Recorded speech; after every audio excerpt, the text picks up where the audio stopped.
We're back with the Fox News alert. Joe Biden offering verbal support for Israel, while critics call out the administration's appeasement of Israel's enemies. Our next guest agrees and says the U.S. has been too distracted by the Russia-Ukraine war. Independent Women's Forum senior fellow Dr. Kanta Ahmed has previously spent time at the Gaza border with Israel Defense Forces, and she joins us now with her insights. Good morning to you, Dr. Ahmed. Good morning. As you look at the news over the past 36 hours, what is your top-line thought? First of all, Israel and all those people like us that are invested in peace in the region, pluralist Muslims, are under siege by terrorist organizations. Hamas and Hezbollah. Hamas has launched this assault with Palestinian Islamic Jihad, which is also a terrorist group. They want to reignite what we've just lived through, the global war on terror, radical Islam against the world, radical Islam dividing the Muslim world, the war in which you served. And so that's the first message. The second message is this is an attempt to scupper the Israel-Palestinian deal that Jared Kushner envisioned and the Saudi Arabian-Israel détente that the Abraham Accords presents. This is multi-pronged.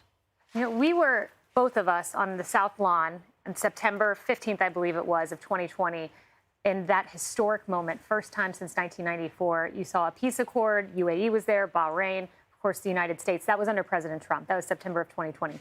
You fast forward, here we are, September of 2023. We don't have a peace accord right now. We have a really unprecedented attack on Israel. Is that any accident, or is it a change in leadership?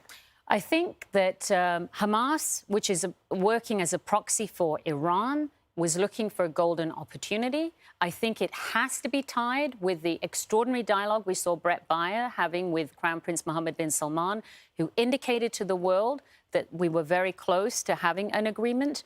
And I think also there were events during the Jewish holiday of Sukkot at Al-Aqsa compound, which inflamed a lot of sentiments.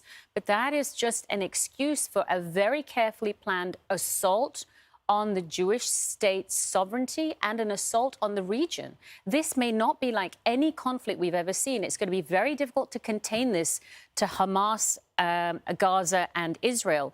It can spill out across the region. And this should not be seen really as anything other than an unveiled direct conflict of Iran with Israel. That's why Saudi Arabia, UAE, Egypt, Jordan are all working on the telephones to try and contain this before it becomes uncontainable. Do you think Iran wants it contained? I mean, Iran wants it to spill out. And what would it look like if Iran actually had a nuclear device? I mean, well, what's their ultimate?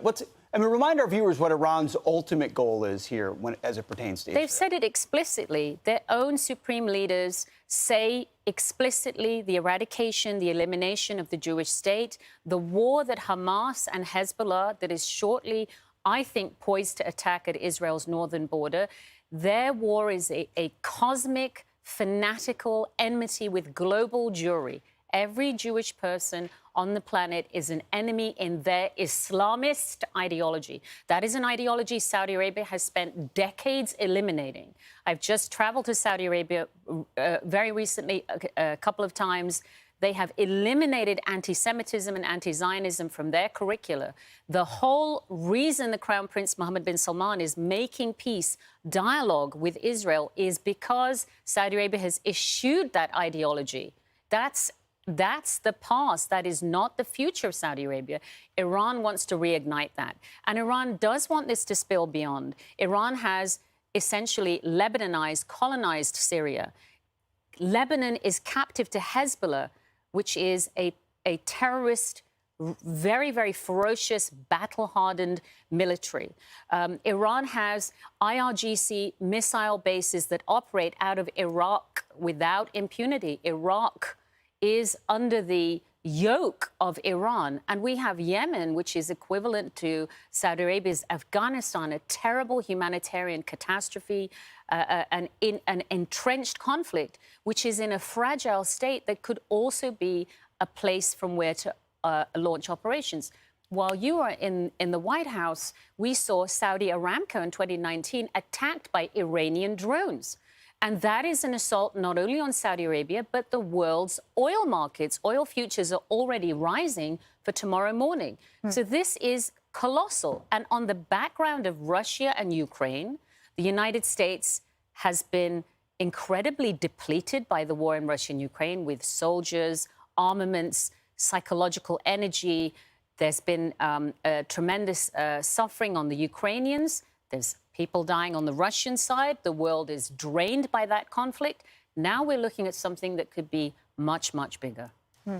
And just the precedent the Trump administration set, the first foreign trip was to Saudi Arabia, indicating this region matters to us. And that's why I think we shouldn't lose hope, because we have an 80-year relationship with Saudi Arabia. Jared Kushner and President Trump had the vision of economic investment and stability for the Palestinian people to the tune of $50 billion. That's in the Peace to Prosperity report, which is as big as a telephone directory that you can all read. That was the vision in order to prevent this. Iran doesn't give any other vision except annihilation and conflict that is uncontainable.